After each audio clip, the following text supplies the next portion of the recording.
श्री कृष्ण भगवान की जय। ओम श्री परमात्मने नमः। श्रीमद् भगवद गीता के चौथे अध्याय का महात्म्य।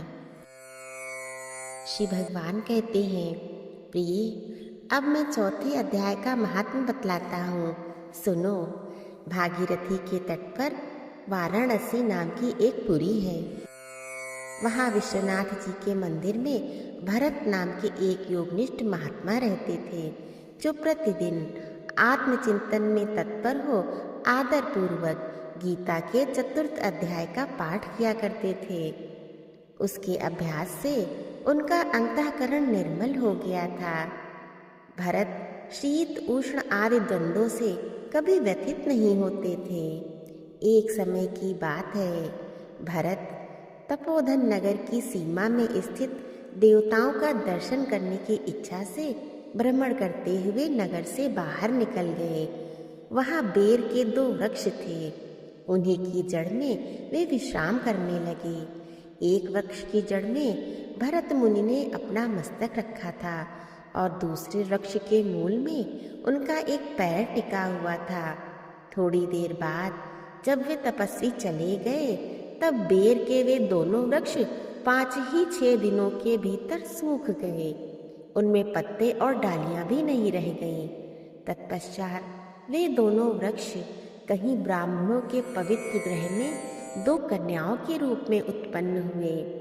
वे दोनों कन्याएं जब बढ़कर 7 वर्ष की हो गईं, तब एक दिन उन्होंने दूर देशों से घूमकर आते हुए भरत मुनि को देखा।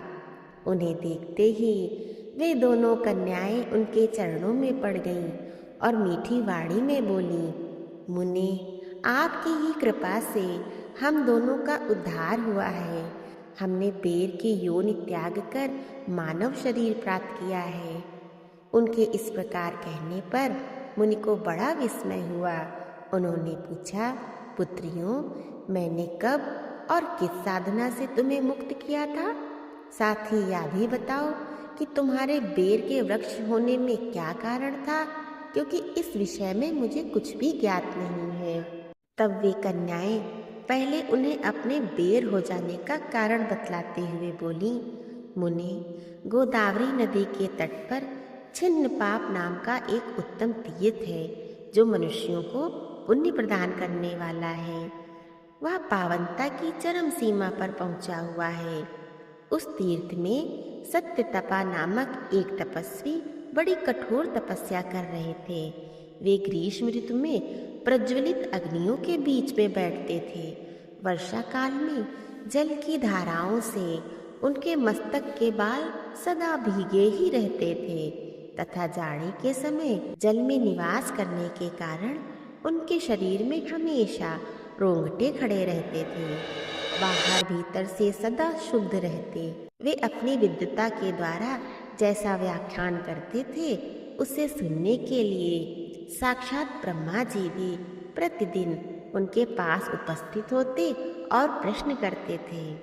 ब्रह्मा जी के साथ उनका संकोच नहीं रह गया था, अतः उनके आने पर भी वे सदा तपस्या में मगन रहते थे।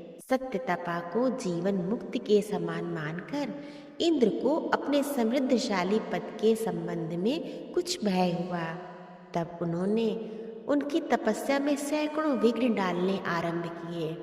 अप्सराओं के समुदाय से हम दोनों को बुलाकर इंद्र ने इस प्रकार आदेश दिया, तुम दोनों उस तपस्वी की तपस्या में विघ्न डालो, जो मुझे इंद्र पद से हटाकर स्वयं स्वर्ग का राज्य भोगना चाहता है।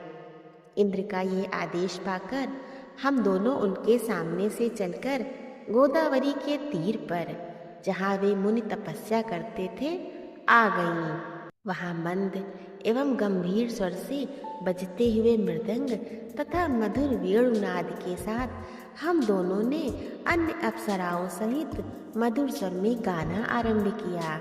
इतना ही नहीं, उन योगी महात्मा को वश में करने के लिए हम लोग स्वर, ताल और लय के साथ नृत्य भी करने लगे। बीच बीच में जरा जरा सा आंचल खिसकने पर उन्हें हमारी छाती भी दिख जाती थी। हम दोनों की उन्मत्त गति काम भाव का उद्दीपन करने वाली थी, किंतु उसने उन निर्विकार चित्त वाले महात्मा के मन में क्रोध का संचय कर दिया।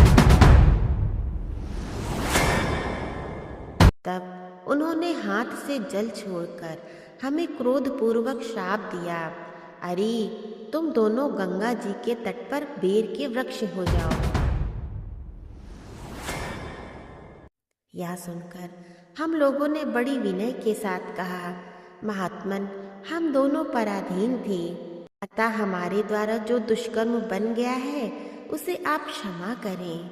यूं कहकर हमने मुनि को प्रसन्न कर लिया। तब उन पवित्र चित्त वाले मुनि ने हमारे शापोद्धार की अवधि निश्चित करते हुए कहा, भरत मुनि के आने तक ही तुम पर यह शाप लागू होगा।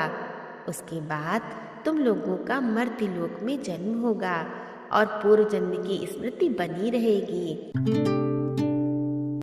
मुने, जिस समय हम दोनों बेर वृक्ष के रूप में खड़ी थी, उस समय आपने हमारे समीप आकर गीता के 4 अध्याय का जप करते हुए हमारा उद्धार किया था, अतः हम आपको प्रणाम करती हैं। आपने केवल शाप से ही नहीं, इस भयानक संसार से भी गीता के 4 अध्याय के पाठ द्वारा हमें मुक्त कर दिया है। श्री भगवान कहते हैं, उन दोनों के इस प्रकार कहने पर मुनि बहुत ही प्रसन्न हुए और उनसे पूजित हो विदा लेकर जैसे आए थे वैसे ही चले गए, तथा वे कन्याएं भी बड़े आदर के साथ प्रतिदिन गीता के 4 अध्याय का पाठ करने लगी, जिससे उनका उद्धार हो गया। प्रेम से बोलिए श्री विष्णु भगवान की जय।